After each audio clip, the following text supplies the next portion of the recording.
सगळे पत्रकारांचे स्वागत करता. आमचे मध्ये आसात आज भारतीय जनता पार्टीचे नॅशनल जनरल सेक्रेटरी तसेच सांसद श्री अरुण सिंगजी, त्याचबरोबर आमचे बरोबर असत खासदार सदानंद शेठ तानावडे आणि तुम्ही सगळ्यांक आज या निमित्तानं स्वागत करता. देशभर आज आणीबाणी लागली त्या 50 वर्सां आणि त्या 50 वर्सांची काळी याद त्या दिसाची जाल्ली, ज्या दिसाक कॉन्स्टिट्यूशन म्हणजे संविधानाची हत्या केलो तो दिवस हो आज सगळीकडे आम्ही याद करतात. आणि त्या निमतान आज दिवसभर माननीय श्री अरुण सिंगजी हांचे कार्यक्रम आशिल्ले त्या कार्यक्रमाचो एक भाग म्हणून ही पत्रकार परिशद आसा. आज सकाळी फुडें तांचे स्वागत जाल्या उपरांत आम्ही एक पेड माँ के नाम या संपूर्ण 15 ऑगस्ट पर्यंत चलपी कार्यक्रमासाठी हांचे मदीं कशें वार्तालाप जाता आणि त्याचबरोबर डिस्कशन कशें जातलें या युवा भुरग्यांक कळचें, नवीन पिळगेक कळचें आणि त्याचबरोबर तांच्यांनी मी राजकारणान भितर आपण वांटेकार जावचें. आणि आजचो विशय आशिल्लो परत तोच आपत्काल म्हळ्यार 50 वर्षाचे इमर्जन्सीचो दिवस जो आसा त्या दिवसाक लागून 1975 to 1977 अशी 2 वर्सांचे जे सगळे कडेन जे घटनेची पायमल्ली केल्ली, संविधानाची हत्या केल्ली ते सगळे स्तराकडे पावले. ताजे नंतर आताचो हो कार्यक्रम जो आसा तो पत्रकार परिशद आणि ह्या पत्रकार परिशदेच्या उपरांत इन्स्टिट्यूट विलेजीस रागांजा हांगा आणीबाणीच्या संदर्भात मुख्यमंत्री आणि माननीय श्री अरुण सिंगजी हांच्या उपस्थितीत कार्यक्रम जातलो. तुमकांय सगळ्यांचे आमंत्रण आसा आणि त्या 50 वर्सांचे काळी याद इतिहास केन्नाच विसरूं शकना आणि येणारी पिळगेनी केन्नाच विसरची न्ही ह्या खातीर आणि तातूंतल्यान तो बोध घेवचो. कारण हुकूमशाही कशी आसता आणि ताचे परिणाम कितें जाल्ले आसा हे सगळ्यांक कळपाक जाय आणि म्हणून तो हो सगळो आयज हें आसा. हांव मागतां माननीय श्री अरुण सिंगजी हांचे कडेन ही पत्रकार परिषद को संबोधित करें. सभी पत्रकार भाइयों को नमस्कार. आपातकाल के 50वें वर्षगांठ एक काला अध्याय था. पूरे देश में इस 50वें एनिवर्सरी में विभिन्न कार्यक्रमों के माध्यम से आज की युवा पीढ़ी और देश की जनता को उस समय के जो अत्याचार, अनाचार और जिस प्रकार से लोकतंत्र के चारों स्तंभ लेजिस्लेटिव हो, एग्जीक्यूटिव हो, जुडिशरी हो और पत्रकारिता का भी क्षेत्र, चारों पे करारा प्रहार किया गया था. इसलिए देश की युवाओं को और देश की जनता को पुनः एक बार स्मरण करने की आवश्यकता है. हम सबको मालूम है कि उस समय 50 वर्ष पूर्व आधी रात को इमरजेंसी लगाई गई बिना कैबिनेट की मीटिंग बुलाए. 1,10,000 से अधिक लोगों को जेलों में डाला गया. जो कई पत्रिकाएं हैं उनकी लाइट काट दी गई. प्रेस काउंसिल ऑफ इंडिया को भंग कर दिया गया. सभी न्यूज़पेपर के जो एडिटर्स हैं उनको यह बोला गया कि आप क्या छापोगे, you have to take the approval of your content before printing. और उस समय इमरजेंसी के समय जो पत्रकारों के लिखने का कंटेंट था वह एडिटर नहीं अप्रूव करता था, बल्कि उसको इंस्पेक्टर, पुलिस इंस्पेक्टर उसको अप्रूव करते थे। सरकार के कई गाइडलाइन आती थी, उसमें स्पष्ट रूप से कहा जाता था और निर्देश दिया जाता था कि आपका जो भी न्यूज़पेपर है, मीडिया, उसको सेंसर किया जाता है। सरकार के खिलाफ कुछ भी नहीं छापोगे आप। कई पत्रकारों को अरेस्ट किया गया। इस प्रकार की इंस्ट्रक्शन आती थी। श्रीमती इंदिरा गांधी के लड़के जो संजय गांधी एक मीटिंग से बाइकआउट करके चले गए, तो लिखित में इंस्ट्रक्शन आई कि उन्होंने मीटिंग को बाइकआउट किया, उसको मत छापो। परिवार नियोजन, फैमिली प्लानिंग, नसबंदी का कार्यक्रम चल रहा था। अनेकों लोगों पे यातनाएं की जा रही थी, लेकिन इंस्ट्रक्शन दिया गया कि इसको आप नहीं छापोगे। जयप्रकाश के मूवमेंट को, जेपी मूवमेंट को कहां जा रहे हैं उसको आप नहीं छापोगे। इस प्रकार से अनेकों बंदिशें, व्यवधान पत्र पत्रिकाओं पे लगाया गया। बहुत सारे एडिटर्स अखबार में कोई खबर नहीं छापते थे, ब्लैंक पेपर छोड़ देते थे। उनको भी नोटिस जाती थी कि आपने एक खाली ब्लैंक, कोई खबर नहीं लिखी है, ब्लैंक पेज है, इसका मतलब आप सरकार का विरोध कर रहे हो। उनसे भी पूछा जाता था। जो कलाकार, गायक, उनको भी प्रताड़ित किया जाता था। आप सबको ध्यान होगा तो किशोर कुमार उस समय के सुपर डुपर हीरो और एक्टर भी थे और गायक भी थे। जब उन्होंने कांग्रेस के अधिवेशन में गाना गाने से मना किया और 20 सूत्री कार्यक्रम में गाना गाने से मना किया, क्योंकि वो चाहते थे कांग्रेस की मंच पे आकर के युवा के कार्यक्रम में आकर वो कौन सा गाना, डेका मेका नेका, ऐसे एक गाना था, नीना मीना डेका, तो उन्होंने मना किया। तो यह आदेश गया कि किशोर कुमार के जो भी फिल्म है वो दिखाया न जाए। इतने प्रतिष्ठित गायक और कलाकार किशोर कुमार की जो एल्बम है उसको जब्त कर लिया जाए, उसकी बिक्री न हो। इस प्रकार से कलाकारों पर भी इमरजेंसी के दौरान आक्रमण किया गया और वह आक्रमण केवल आम नागरिक के मौलिक अधिकारों पे ही नहीं था, बल्कि पूरे संविधान और लोकतांत्रिक प्रणाली पे आक्रमण किया गया। संविधान संशोधन 38, 39, 42, ये अनेकों संविधान संशोधन किए गए, जिसमें लोकसभा का कार्यकाल बढ़ाना, 5 से 6 साल करना, यह संशोधन करना कि चाहे प्रधानमंत्री हो, राष्ट्रपति हो, उपराष्ट्रपति हो, इनके निर्णयों की कोर्ट समीक्षा नहीं करेगा। और दूसरा, जो प्रधानमंत्री है, राष्ट्रपति, उपराष्ट्रपति हैं, ये भी एक किसी भी क्रिमिनल जो एक्ट के अंतर्गत इन पे कोई केस नहीं करेगा, मुकदमा नहीं चलेगा। यह संशोधन उस समय संविधान संशोधन के माध्यम से ले आया गया। जुडिशरी को पंगु बना दिया गया और जब जस्टिस HR खन्ना जब उनकी बात नहीं मानी तो सुपरसीड करते हुए उनको चीफ जस्टिस ऑफ इंडिया नहीं बनाया। ऐसे अनेकों घटनाएं थी जब जुडिशरी को उन्होंने हमेशा सदैव अपमानित करने का काम किया। ऐसे अनेकों घटनाएं। AN रे को 3 जजों को सुपरसीड करके उनको चीफ जस्टिस बनाया गया।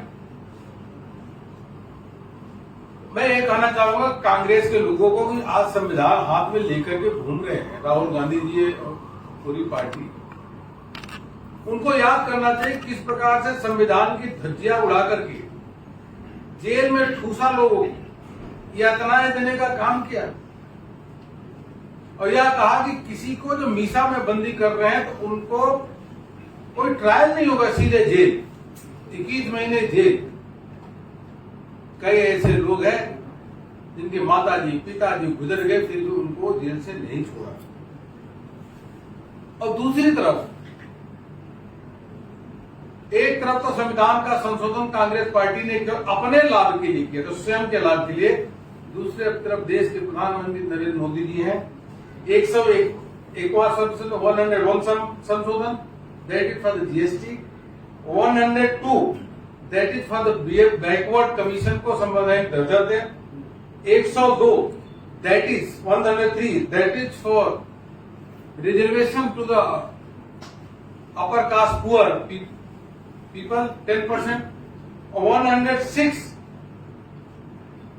संविधान संशोधन that is for the women reservation of 33%। तो एक तरफ तो संविधान की रक्षा करने के लिए नागरिकों के हित के लिए प्रधानमंत्री मोदी जी संशोधन ले आए, और वही कांग्रेस पार्टी ने केवल अपने को बचाने के लिए यह काम करने का काम किया। मित्रों, मैं एक दो चीजें और आपको, जैसे मैंने बताया 3-4 घटनाएं आपको मैंने बताया कि जेपी के मूवमेंट को न छापे, संसद में पीएम के बारे में कोई वक्तव्य अगर निगेटिव दिया गया है तो 27 अगस्त 1975 को यह आदेश हुआ कि पीएम के खिलाफ कुछ न छापे। परिवार में जो फैमिली प्लानिंग की आलोचना न करे, 1 अप्रैल 1976 को यह आदेश गया, और 29 अप्रैल 1976 को भी यह आदेश गया कि संजय गांधी के खिलाफ कुछ भी न छापे। और कांग्रेस के अध्यक्ष उस समय के देवकांत बरुआ जी क्या बोलते थे? India is Indira, Indira is India, मतलब इंदिरा गांधी ही भारत है, भारत इंदिरा गांधी। ये चाटुकारिता का चरम पे तो देखिए। और नारे क्या लगते थे? सुबह बोलो इंदिरा गांधी की जय, शाम को बोलो इंदिरा गांधी की जय, सोते हुए बोलो इंदिरा गांधी की जय, जागते हुए बोलो इंदिरा गांधी की जय। इस प्रकार के कांग्रेस के समय में, इमरजेंसी के समय में कांग्रेस के अध्यक्ष उनके लोग नारा देते थे और दुर्गा का स्वरूप दिखा के जनता को डराते थे। यह कांग्रेस ने के समय में काली करतूत हुई है। Black chapter of the emergency, dark days of the emergency. और आज तक कांग्रेस ने कभी भी इसमें माफी नहीं मांगी, कभी भी माफी नहीं मांगी। यही कांग्रेस पार्टी है संविधान के धज्जियां उड़ाते हुए धारा 356 को किस प्रकार से खिलौने की तरह उपयोग किया। जवाहरलाल नेहरू ने 8 बार प्रेसिडेंट रूल लगाया, इंदिरा गांधी ने 50 बार प्रेसिडेंट 50 टाइम एक प्रेसिडेंट रूल लगाया, और 1980 में तो हद ही हो गई, 9 पूर्ण बहुमत की सरकारों को कांग्रेस ने बर्खास्त कर दिया। प्रधानमंत्री मोदी जी ने एक बार भी किसी भी सरकार को बर्खास्त करने का काम नहीं किया। यह हमारे रूप में अंतर है। तो मित्रों, पूरे देश भर में जिस प्रकार से इमरजेंसी के दौरान के जो लोगों पे प्रताड़ना की गई, संविधान की हत्या की गई, आज हम संविधान हत्या दिवस के रूप में मना रहे हैं, लोकतंत्र हत्या दिवस भी है। इसलिए जन जागरण करके युवाओं को उस समय की बातों को तरोताजा करना है। मैं यहाँ पे गोवा में अभी जो प्रदर्शनी का उद्घाटन हुआ, मॉक पार्लियामेंट का हुआ, और उसके माध्यम से गोवा के युवाओं को भी जानकारी देने का काम हुआ, क्योंकि उस समय बहुत सारे युवा जो आज के युवा है बेसिकली, उस समय तो इमरजेंसी उन्होंने देखी नहीं थी। इसलिए इमरजेंसी के बारे में उनको पता होना चाहिए कि कांग्रेस द्वारा लगाया गया इमरजेंसी किस प्रकार से खतरनाक। आप तो न्यूज़पेपर की स्वतंत्रता है, मीडिया की स्वतंत्रता, उसमें स्वतंत्रता का हनन कर दिया गया। फिर जो अखबार में छापोगे पहले खोल देना। और गोवा निरंतर प्रगति के रास्ते पे बढ़ रहा है। डबल इंजन की सरकार माननीय प्रधानमंत्री मोदी जी के नेतृत्व में, यहाँ के यशस्वी मुख्यमंत्री प्रमोद सावंत जी के नेतृत्व में उनके अच्छी काम कर रही है, तेज गति से काम कर रही है। विकास के आप आयाम चारों ओर देखेंगे, आयुष्मान भारत से लेकर के ओडीएफ अनेकों योजनाएं केंद्र सरकार के 100% अगर सिचुएशन देखेंगे तो गोवा में वह मुख्यमंत्री के नेतृत्व में हुआ है। लाडली लक्ष्मी योजना, यह बहुत ही लोकप्रिय योजना, लोगों को लाभ मिल रहा है। 1 लाख रुपए शादी के समय, और गृहिणियों के लिए वह 1500 रुपए महीने और गृह आधार इसकी योजना। किसान क्रेडिट कार्ड में मछुआरों और मत्स्य पालकों को भी जोड़ा गया है, इससे लोगों को लाभ मिल रहा है। और गोवा में जिस प्रकार से विकास हुआ, यह तभी कल्पना कर सकते हैं जब डबल इंजन की सरकार के माध्यम से प्रधानमंत्री जी मोदी जी के मार्गदर्शन में और यहाँ के मुख्यमंत्री जी के प्रमोद सावंत जी के साथ मिल करके उनके नेतृत्व में जो काम हुआ है। इंटरनेशनल एयरपोर्ट आज मोपा का, ये सभी के लिए गर्व की बात है। अटल सेतु गर्व की बात है, हमारी सरकार में हुआ। और इसके साथ साथ मुंबई गोवा एक्सप्रेसवे पे काम प्रगति तेजी से चल रहा है।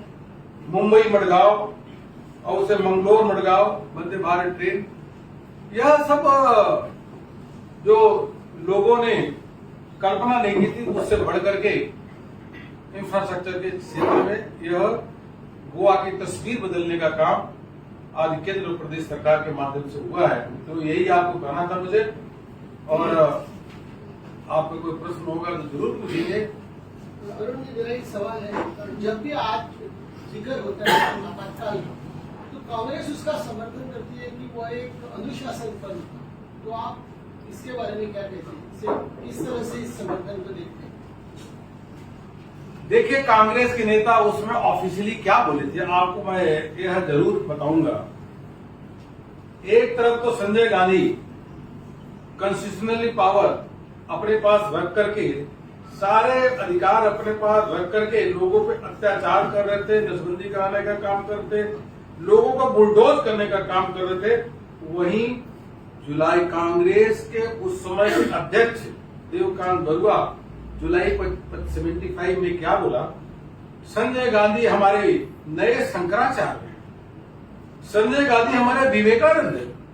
अरे चाटुकारिता की हद के कांग्रेस का राष्ट्रीय अध्यक्ष संजय गांधी को शंकराचार्य, संजय गांधी को विवेकानंद।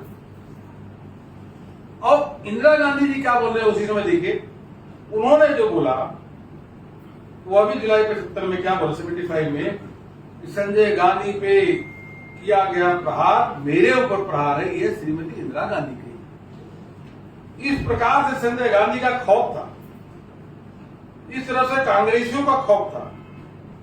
यह उस समय की बात थी। और संजय गांधी क्या बोलते थे, कांग्रेस के लोग क्या बोलते थे कि विपक्ष के लोग कीड़े की तरह जिन्हें कुचल दिया जाना चाहिए। ये मार्च 75 में संजय गांधी चुनावी मंच से बोल रहे। मार्च 1975 में संजय गांधी बोलते हैं कि विपक्ष के लोग कीड़े के समान हैं जिन्हें कुचल दिया जाना चाहिए। कि संजय गांधी ने बोला, वो आज कांग्रेस पार्टी बात करेगी। और इन्होंने क्या किया, कुल मिलाकर के अगर देखेंगे तो जितने भी राजनीतिक दल थे और संघ जैसी संस्थाएं, देशभक्ति राष्ट्रभक्ति के लिए जानी मानी संस्था 5 जुलाई 1975 को 26 पॉलिटिकल पार्टी इंक्लूडिंग आरएसएस उसको बैन कर दिया। The Congress party on 5th July 1975 has banned 26 political parties and organizations including RSS. What kind of democracy the Congress can speak? They don't have any face to speak on democracy. The Congress के पास कोई they don't have moral authority to speak on the constitution. The people of India should know how they crushed the democracy and the constitution and all pillars of the democracy. Emergency को 50 बरस हो रहे तो अभी कांग्रेस ने माफी मांगनी चाहिए, ऐसा आपको लगता है? बिल्कुल माफी मांगना चाहिए। देखिए, ये स्वामी विवेकानंद जी ने कहा था कि अपने इतिहास को पढ़ करके प्रेरणा लेने से ही हम सुंदर भविष्य की कामना कर सकते हैं। This is a quote of Swami Vivekananda. उनको बिल्कुल माफी मांगनी चाहिए, देशवासी को माफी मांगनी चाहिए। Thank you. आणीबाणीच्या कार्यक्रम ठीक 5 सुरुवात